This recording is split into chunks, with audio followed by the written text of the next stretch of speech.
Hi friends, welcome to Lal Brothers Media. നമ്മൾ കഴിഞ്ഞ വീഡിയോയിൽ കാർനോട്ട്സ് എഞ്ചിൻ എന്താണ്, കാർനോട്ട്സിന്റെ പാർട്സ്, അതിന്റെ വർക്കിംഗ്, കാർനോട്ട് സൈക്കിൾ ഒക്കെയാണ് പറഞ്ഞത്. നമ്മൾ ഇതിൽ പറയാൻ പോകുന്നത് എഫിഷ്യൻസി ഡെറിവേഷൻ ആണ്. നമ്മൾ ഇത് പറയുമ്പോൾ കുറച്ച് ഫോർമുലാസ് അറിയണം ഈ ചാപ്റ്ററിൽ. ആദ്യം പറയാം എന്താണ് എഫിഷ്യൻസി. ഹീറ്റ് ആണ് റെപ്രസെന്റേഷൻ. അത് കാണുന്നത് എങ്ങനെയാണ്? Work done divide by amount of heat absorbed. കാരണം Q1 എമൗണ്ട് ഓഫ് ഹീറ്റ് ആണ് അബ്സോർബ് ചെയ്യുന്നത്. ഇനി ഇതിനെങ്ങനെ ചെയ്യാം? നമ്മൾ നേരത്തെ എഴുതി Q1 എങ്ങനെ കാണുന്നത്? W പ്ലസ് എന്താണ് Q2. കാരണം നമ്മൾ അബ്സോർബ് ചെയ്യുന്ന ഹീറ്റ് രണ്ട് കാര്യങ്ങൾക്ക് വേണ്ടിയാണ് യൂസ് ചെയ്ത്. ഒന്ന് വർക്ക് ചെയ്യാനും ബാക്കിയുള്ള ഹീറ്റ് സിംഗിലേക്ക് എന്ത് ചെയ്തു? റിജക്ട് ചെയ്തു. നമ്മൾ കാർനോട്ട് സൈക്കിളിൽ പറയും. അപ്പൊ ഇവിടെ നിന്ന് Q2 ഇപ്പുറത്ത് വരികയാണെങ്കിൽ മൈനസ് ആവും. അപ്പൊ Q1 ഇപ്പുറത്ത് എന്തായി? Minus Q2 equal to W. അപ്പൊ ഇവിടെ ഈക്വേഷൻ എന്തായി മാറും? W സ്ഥാനത്ത് Q1 minus Q2 divide by എന്താണ്? Q1. Q1 ബൈ Q1 എത്രയായി? 1 മൈനസ് പിന്നെന്താണ്? Q2 by Q1. അപ്പൊ ഈറ്റ കാണുമ്പോൾ ഇങ്ങനെ കാണാം. ഈ രണ്ട് ഫോമുലാണ്. ഇതും വേണം ഇതും വേണം കേട്ടാ. ഇത് പ്രോബ്ലത്തിൽ യൂസ് ചെയ്യുന്നുണ്ട്. ഇതിന് ഉപയോഗിക്കും 1 മൈനസ് Q2 ബൈ Q1. ഇത് amount of heat released, Q1 amount of heat absorbed. ഇനി അപ്പൊ ഈറ്റയുടെ ഇക്വേഷൻ ആയ ഇതിന്റെ ഡെറിവേഷൻ ആയ ഇൻ ടൈംസ് ഓഫ് ടെമ്പറേച്ചറിൽ പറയണം. അത് നമ്മൾ ഡെറൈവ് ചെയ്യും. അപ്പൊ ആ ഡെറിവേഷന് കുറച്ച് കാര്യങ്ങൾ ആവശ്യമാണ്. ഒന്ന്, നമ്മള് ഈ ചാപ്റ്റർ പഠിക്കും work done during isothermal process. അത് കാണാൻ ഫോമുല എന്താണ്? W is equal to 2.303 RT log V2 by V1. ഇത് ഐസോതെർമലിലെ വർക്ക് ഡൺ ആണ്. അപ്പൊ ഐസോതെർമൽ എന്ന് കേട്ടാൽ ഇതാണ് വർക്ക് ഡൺ. ഒരു കാര്യം കൂടെ ഉണ്ട്. ഐസോതെർമൽ കംപ്രഷൻ എക്സ്പാൻഷൻ ആണെങ്കിൽ പോസിറ്റീവ്, കംപ്രഷൻ ആണെങ്കിൽ നെഗറ്റീവ്. അത്രേ ഉള്ളൂ. പിന്നെ ഉള്ളത് എന്താ? V2 by V1. അപ്പൊ അങ്ങനെ പഠിക്കില്ല. പകരം ഇങ്ങനെ പഠിക്കുക. ഫൈനൽ വോളിയം ഡിവൈഡ് ബൈ എന്താണ്? Initial volume. അങ്ങനെ പഠിക്കേണ്ട. Final volume divide by initial volume. അപ്പം എക്സ്പാൻഷൻ ആണെങ്കിൽ പോസിറ്റീവ്, കംപ്രഷൻ ആണെങ്കിൽ നെഗറ്റീവ്. അത് ഓർത്താൽ മതി. അത് വെച്ച് നമുക്ക് ബാക്കി ഡിറൈവ് ചെയ്യാൻ പറ്റും. അപ്പൊ എഫിഷ്യന്റ് ഡിറൈവ് ചെയ്യുന്നു.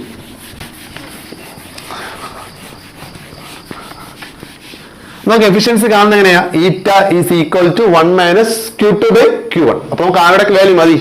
Q1 ഉം Q2. നമ്മൾ നേരത്തെ പഠിച്ചതില് രണ്ട് സ്ഥലങ്ങളിൽ മാത്രമാണ് ഹീറ്റ് റിലീസ് ചെയ്യുന്നത്. ഒന്ന് ഐസോതെർമൽ എക്സ്പാൻഷനിൽ Q1 amount of heat absorb ചെയ്യുന്നു. അടുത്ത ഐസോതെർമൽ കംപ്രഷനിൽ Q2 amount of heat release ചെയ്യുന്നു. അപ്പൊ ഇത് രണ്ട് മാത്രം മതി. ഫസ്റ്റ്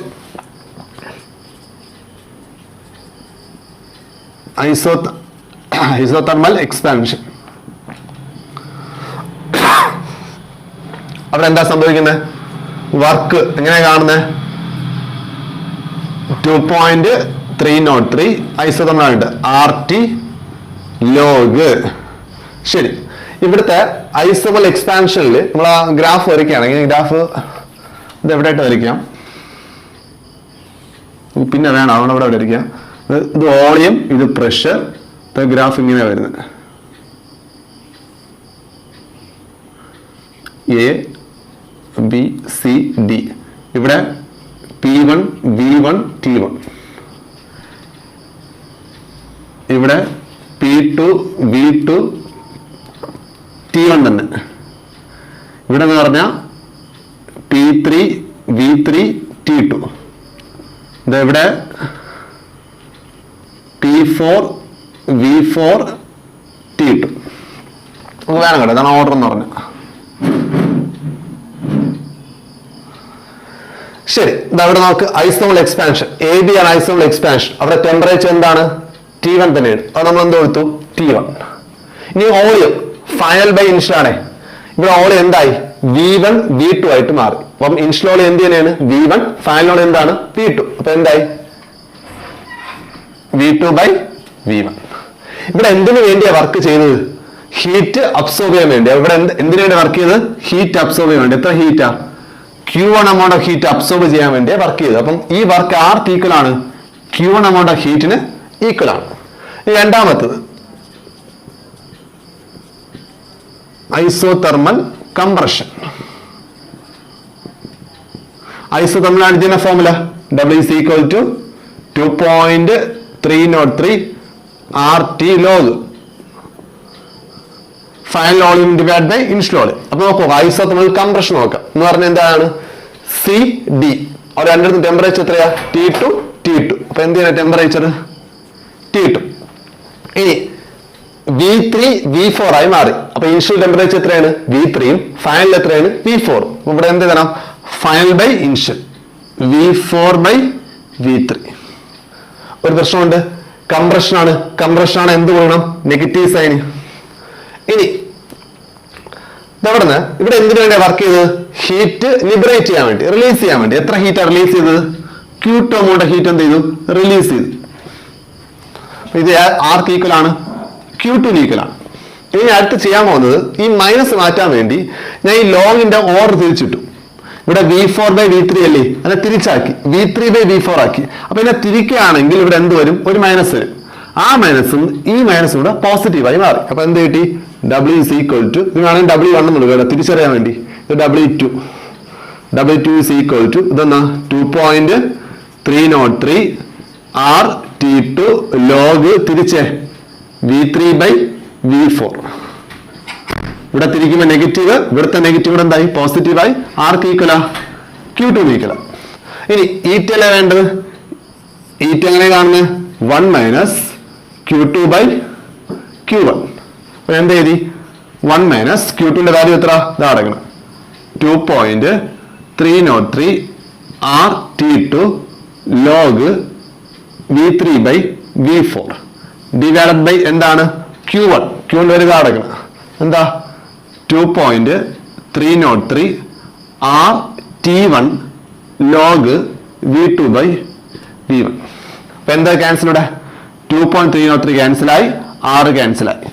ബാക്കി എന്താ ഉള്ളത് ഈറ്റ ഈക്വൽ ടു ഇവിടെ എന്തുണ്ട് 1 മൈനസ് മുകളിൽ T2 log V3 by V4 divided by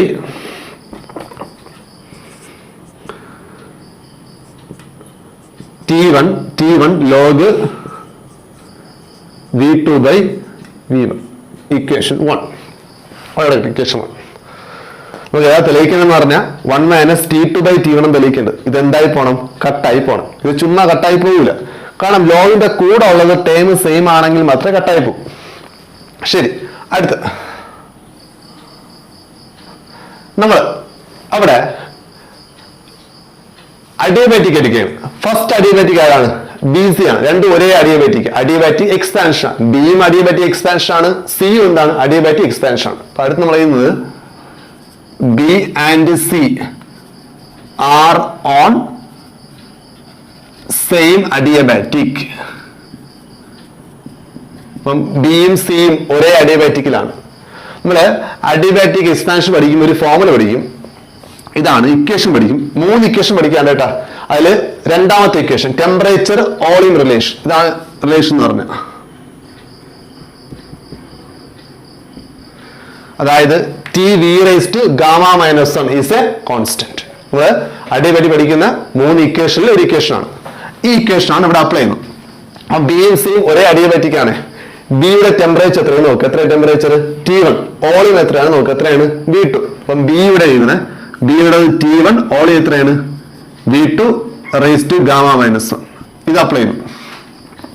ഇനി സിയിൽ ഇത് അപ്ലൈ ചെയ്യുന്നു. അവിടുത്തെ ടെമ്പറേച്ചർ എത്ര T2 വോളിയം എത്രയാണ് V3 raised to gamma minus 1. ഇത് രണ്ടും ഒരേ അഡിയബാറ്റിക് അല്ലേ. അപ്പൊ എന്താവണം ഇത് ഈക്വൽ ആവണം. ഇനി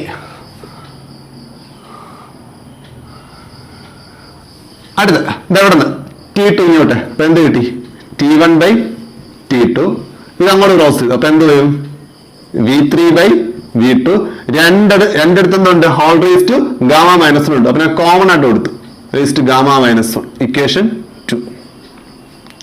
അതുപോലെ അടുത്ത അഡിയബാറ്റിക് ആണ് DA. രണ്ടും ഒരേ അഡിയബാറ്റിക് കംപ്രഷൻ ആണ്. ഡിയും എയും അഡിയബാറ്റിക് കംപ്രഷൻ ആണ്. അപ്പൊ എന്താണ് D and A are A and D are on same adiabatic.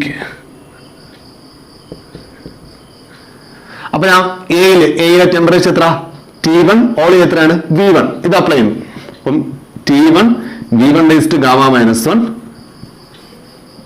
raised to gamma minus 1. D നോക്കി, ഡിയിൽ എത്രയാ? ടെമ്പറേച്ചർ T2 ആണ്, വോളിയം V4 ആണ്. അപ്പൊ എന്ത് വരും?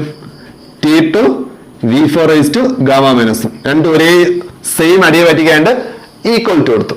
ഇനി T2 ഇങ്ങോട്ട് ഡിവൈഡ് ചെയ്തു, V1 അങ്ങോട്ട് ഡിവൈഡ് ചെയ്തു. ഇവിടെ എന്ത് വരും? T1 by T2 equal to, ഇത് അങ്ങോട്ട് വന്ന് എന്തായി? അവിടെ V4 ഉണ്ട്, V4 ഡിവൈഡ് ബൈ എന്താണ്? V1 the whole raise to gamma minus 1. Equation 3. അപ്പൊ ഇക്വേഷൻ 2 ഇക്വേഷൻ 3 നോക്കുമ്പോൾ ലെഫ്റ്റ് ഹാൻഡ് സൈഡ് ഈക്വൽ ആണ്. ലെഫ്റ്റ് ഹാൻഡ് സൈഡ് ഈക്വൽ ആണെങ്കിൽ നമുക്ക് എന്ത് ചെയ്യാം? റൈറ്റ് ഹാൻഡ് സൈഡ് ഇക്വേറ്റ് ചെയ്യാം. അപ്പം ഫ്രം 2 and 3 we get, നമുക്ക് എന്ത് കിട്ടും? ഇത് രണ്ടും എന്താണെന്ന് കിട്ടും? ഈക്വൽ എന്ന് കിട്ടും. അപ്പൊ ഇവിടെ എന്താ ഉള്ളത്? V3 by V2 the whole raised to gamma minus 1 equal to, ഇവിടെ എന്താ ഉള്ളത്? V4 by V1 the whole raised to gamma minus 1. അപ്പൊ രണ്ടിടത്ത് ഗാമ മൈനസ് അല്ലേ, നമ്മൾ കട്ട് ചെയ്ത് കളഞ്ഞു. കട്ട് ചെയ്ത് കാണാൻ അല്ല നേരത്തെ, ഇവിടെ രണ്ടിടത്ത് സ്ക്വയർ ആണ്, നമ്മൾ എന്ത് ചെയ്യും? സ്ക്വയർ റൂട്ട് കാണും. അതുപോലെ ഇവിടെ കാണുന്നതാണ് ഗാമ മൈനസ് 1 റൂട്ട് കാണും. അങ്ങനെയാണ് അത് കട്ടായി പോകുന്നത്. അപ്പൊ അത് പോയി. ബാക്കിയുള്ളത് ഇതിപ്പോ ബാക്കിയുള്ളത് എന്താണ്? V3 by V2 equal to V4 by V1. V3 by V2 equal to V4 by V1. ഇത് ഇവിടെ നമുക്ക് വേണ്ട ഈ ഒരു ഫോമിലാണ്. അത് ഞാൻ ചെയ്ത കാര്യം എന്ന് പറഞ്ഞാൽ ജസ്റ്റ് ഇത്രേ ഉള്ളൂ. എന്താ ഈ V2 ഇങ്ങോട്ട് V4 ഇങ്ങോട്ട് എക്സ്ചേഞ്ച് ഇന്റർചേഞ്ച് ചെയ്തു. എന്താ V2 ഇങ്ങോട്ട് ക്രോസ് ചെയ്തു, V4 ഇങ്ങോട്ട് ക്രോസ് ചെയ്തു. അപ്പൊ എന്താവും? ഈ സാധനം ഇവിടെ എഴുതാം. എന്തായും? ഈ V2 ഇങ്ങോട്ട് V4 ഇങ്ങോട്ട്. അപ്പം ഇവിടെ V3 ഉണ്ട്, V4 ഇങ്ങോട്ട് ക്രോസ് ചെയ്തു. അപ്പൊ ഡിവൈഡ് ബൈ എന്താണ്? V4 ഈക്വൽ ടു ദാ ഇത് ഈക്വൽ ടു ദാ ഇതെടുത്ത് ഇവിടെ എഴുതി, ഇതെടുത്ത് ഇവിടെ എഴുതി. അപ്പൊ എന്ത് കിട്ടും? V2 by V1. അതായത് ഇങ്ങനെ ഇത് ഇന്റർചേഞ്ച് ചെയ്യുന്നു. ഈ V2 ക്രോസ് ഇവിടെ വരുന്നു, V4 ഇവിടെ വരുന്നു. V3 by V4 equal to V2 by V1. അവരുടെ മീനിങ് എന്താ? V3 by V4 സ്ഥാനത്ത് എന്ത് കൊടുക്കാം? V2 by V1 കൊടുക്കാം. അപ്പൊ ഇക്വേഷൻ 1 എന്തായി മാറും? ഞാൻ ഫസ്റ്റ് വായിക്കാൻ വാക്ക്.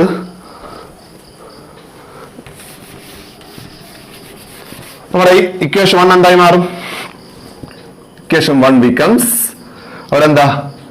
ഈറ്റ equal to 1 minus T2 log V3 by V4 ആർക്ക് ഈക്വൽ ആണ്?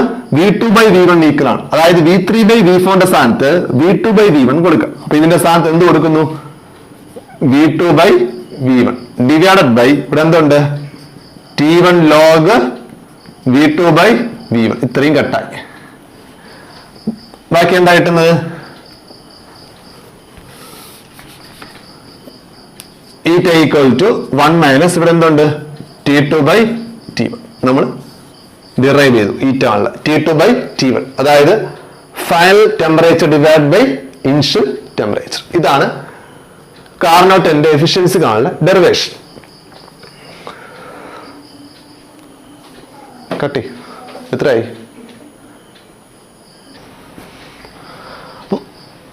അപ്പൊ ഇതാണ് എഫിഷ്യൻസി ആണ് ഫോം നമ്മൾ ഡെറൈവ് ചെയ്തു. 1 മൈനസ് T2 by T1.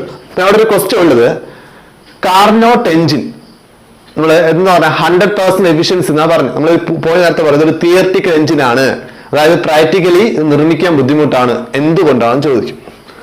ഇതാണ് റീസൺ. നോക്കാം. ഫസ്റ്റ് നമുക്ക് 100% എന്ന് പറഞ്ഞാൽ ഈറ്റയുടെ വാല്യൂ 1 വേണം. നമ്മൾ പെർസെന്റ് ആക്കി എന്തായാലും ഇൻറ്റു 100. അപ്പൊ ഈറ്റ 1 വന്നാൽ മാത്രമേ, ഈറ്റയുടെ വാല്യൂ 1 വന്നാൽ മാത്രമേ എഫിഷ്യൻസി എന്താവും? 100% ആവും. ഇത് 1 വേണമെങ്കിൽ ഇത് എന്തായിട്ട് പോകണം? 0 ആയിട്ട് പോകണം ഈ ടൈം. അപ്പൊ എന്താവണം? T2 by T1 എന്താവണം? 0 ആവണം. എന്തിനു വേണ്ടിയാ? ഈറ്റയുടെ വാല്യൂ 1 ആവാൻ വേണ്ടി, അല്ലെങ്കിൽ പെർസെന്റ് പറയുമ്പോൾ എന്താവാൻ വേണ്ടി? 100% ആവാൻ വേണ്ടി. അപ്പൊ ഇതില് T1 ഒരിക്കലും 0 അല്ല. അപ്പൊ ആര് 0 ആവണം? T2 എന്തായി മാറണം? 0 കെൽവിനായി മാറണം. 0 കെൽവിൻ. ഇതുവരെ 0 കെൽവിൻ ടെമ്പറേച്ചർ നമ്മൾ അറ്റൈൻ ചെയ്തിട്ടില്ല. ഈ 0 കെൽവിൻ എന്ന് പറഞ്ഞാൽ ഇതുവരെ ഇമ്പോസിബിൾ ടെമ്പറേച്ചർ. ഇത് നമ്മൾ എന്ത് ചെയ്തില്ല? അറ്റൈൻ ചെയ്തിട്ടില്ല. അതുകൊണ്ടാണ് എന്ത് പറയുന്നത്? ഒരിക്കലും 100% എഫിഷ്യൻസി എഞ്ചിൻ കിട്ടില്ല എന്ന് പറയുന്നത്. റീസൺ ഇതാണ്. എഫിഷ്യൻസി 100% ആവണമെങ്കിൽ T2 എത്ര കെൽവിൻ ആവണം? 0 കെൽവിൻ ആവണം. 0 കെൽവിൻ ടെമ്പറേച്ചർ ഇതുവരെ നമ്മൾ എന്ത് ചെയ്തിട്ടില്ല? അറ്റൈൻ ചെയ്തിട്ടില്ല. അതുകൊണ്ടാണ് ഇതൊരു തിയറിറ്റിക്കൽ എഞ്ചിൻ എന്ന് പറയുന്നത്. ഈ വേറൊരു ടോപ്പിക് എന്ന് പറഞ്ഞാൽ റെഫ്രിജറേറ്റർ ആണ്.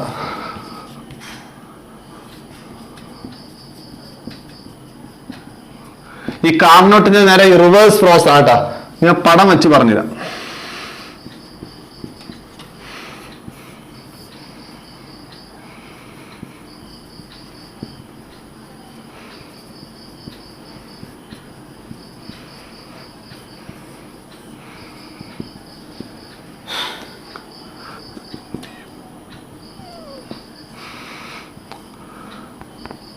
കാർനോട്ട് എഞ്ചിനില് വർക്കിംഗ് സബ്സ്റ്റൻസ് സോഴ്സിന് ഹീറ്റ് വലിച്ചെടുക്കും. എന്നിട്ട് കുറച്ചെന്ത് ചെയ്യും? വർക്ക് ചെയ്യും. പുറത്തേക്ക് വർക്ക് ചെയ്യുന്നത്. ബാക്കി ആർക്ക് കൊടുക്കും? സിങ്കിന് കൊടുക്കും. ഇവിടെ നേരെ ഓപ്പോസിറ്റ്. വർക്കിംഗ് സബ്സ്റ്റൻസ് സിങ്കിൽ എന്ത് ചെയ്തു? ഹീറ്റ് വലിച്ചെടുത്തു. എമൗണ്ട് Q2 തന്നെ. വർക്കിംഗ് സബ്സ്റ്റൻസ് സിങ്കിൽ നിന്ന് ഹീറ്റ് എന്ത് ചെയ്തു? വലിച്ചെടുത്തു. എന്നിട്ട് ഈ വർക്കിംഗ് സബ്സ്റ്റൻസിലോട്ടാണ് എന്ത് ചെയ്യുന്നത്? വർക്ക് ചെയ്യുന്നത്. അവിടെ വർക്ക് ബൈ ദ സിസ്റ്റം ആണ്. ഇവിടെ എന്താണ്? ഓൺ ദ സിസ്റ്റം ആണ്. ഇത് രണ്ടും കൂടെ, ഇത് വലിച്ചെടുത്ത ഹീറ്റ്, ഇത് ഇങ്ങോട്ട് കിട്ടിയ വർക്ക്, ഇത് രണ്ടും കൂടെ ഏതിലേക്ക് റിജക്ട് ചെയ്യുന്നു? സോഴ്സിലോട്ട് റിജക്ട് ചെയ്യുന്നു. Q1 എന്ന് പറഞ്ഞാൽ ആരൊക്കെ ചേരുന്നതാണ്? അബ്സോർബ് ചെയ്ത Q2, പിന്നെന്താണ്? Work done on the system. ഇതാണ് റെഫ്രിജറേറ്ററിന്റെ വർക്കിംഗ് എന്ന് പറഞ്ഞാൽ. നേരെ ഓപ്പോസിറ്റ്, കാർബണിന് നേരെ ഓപ്പോസിറ്റ്. സിങ്കിൽ നിന്ന് Q2 amount heat working substance absorb ചെയ്യുന്നു. Work done on the system ആണ്. ഇത് രണ്ടും കൂടെ സോഴ്സിലേക്ക് എന്ത് ചെയ്യും? റിജക്ട് ചെയ്യും. ഇനി നമ്മളെ ജനറൽ കേസിൽ ആരാണ് സിങ്ക്? ആരാണ് working substance? Free on gas ആണ് വർക്കിംഗ് സബ്സ്റ്റൻസ് ആയി യൂസ് ചെയ്യുന്നത്. ഇനി സിങ്ക് എന്ന് പറഞ്ഞാൽ ഫ്രീസർ ആണ് സിങ്ക്. സോഴ്സ് എന്ന് പറഞ്ഞാൽ സറൗണ്ടിങ് ആണ്. അത് ഓർത്തിരിക്കുക. നമ്മുടെ ജനറൽ കേസിൽ റെഫ്രിജറേറ്ററിൽ ഫ്രീസർ, സിങ്ക്, ഫ്രീ ഓൺ ആണ് വർക്കിംഗ് സബ്സ്റ്റൻസ്, സറൗണ്ടിങ് ആരാണ്? സോഴ്സ് ആണ് റെഫ്രിജറേറ്റർ. ഇവിടെ പിന്നെ ഇവിടെ വർക്ക് ചെയ്യുന്ന ആളാരാണ്? വർക്ക് ചെയ്യുന്നത് ഇലക്ട്രിസിറ്റിയാണ്. കാരണം ഫ്രിഡ്ജ് കറണ്ട് ഉണ്ടെങ്കിൽ മാത്രമേ വർക്ക് ആവൂ. അപ്പൊ എന്താണ്? ഇലക്ട്രിസിറ്റിയാണ് വർക്ക് ചെയ്യുന്നത്. അപ്പൊ ഇത്രയും ഓർത്തിരിക്കുക. ഈ എക്സ്റ്റേണൽ വർക്ക് ചെയ്യുന്ന ആളാരാണ്? ഇലക്ട്രിസിറ്റിയാണ്. പിന്നെ അവിടെ ഈറ്റയ്ക്ക് പകരം ഉപയോഗിക്കുന്നത് കോ എഫിഷ്യന്റ് ഓഫ് പെർഫോമൻസ് ആണ്. ബീറ്റ. നമ്മൾ അവിടെ എന്താ ഒരു ഫോർമുല ചെയ്തു, ഇങ്ങനെ എഴുതി. Work done divide the amount of heat absorbed. ഇവിടെ നേരെ തിരിയും, നേരെ ഓപ്പോസിറ്റ് അല്ലേ? അപ്പൊ തിരിച്ചു വരും. Amount of heat absorbed divide by എന്താണ്? Work done. പക്ഷെ ഇവിടെ അബ്സോർബ് ചെയ്ത എമൗണ്ട് ഓഫ് ഹീറ്റ് എത്രയാണ്? Q2 ആണ്. അപ്പൊ എന്ത് വരും? Q2/W. വേണമെങ്കിൽ എഴുതാം. Q2 divide by W. എങ്ങനെ കാണാം? ഇത് ഇപ്പുറത്തെ വരുമ്പോഴേക്ക് മൈനസ് ആവൂലേ? അപ്പൊ എന്ത് ചെയ്യും? Q1 minus Q2. In terms ടെമ്പറേച്ചറിലാണെങ്കിൽ T2/T1 മൈനസ് T2. ഇതാണ് ബീറ്റ. ഇത് ഓർത്തിരിക്കുക, ബീറ്റ. അപ്പൊ ഇത്രയേ ഉള്ളൂ റെഫ്രിജറേറ്റർ എന്ന് പറഞ്ഞു.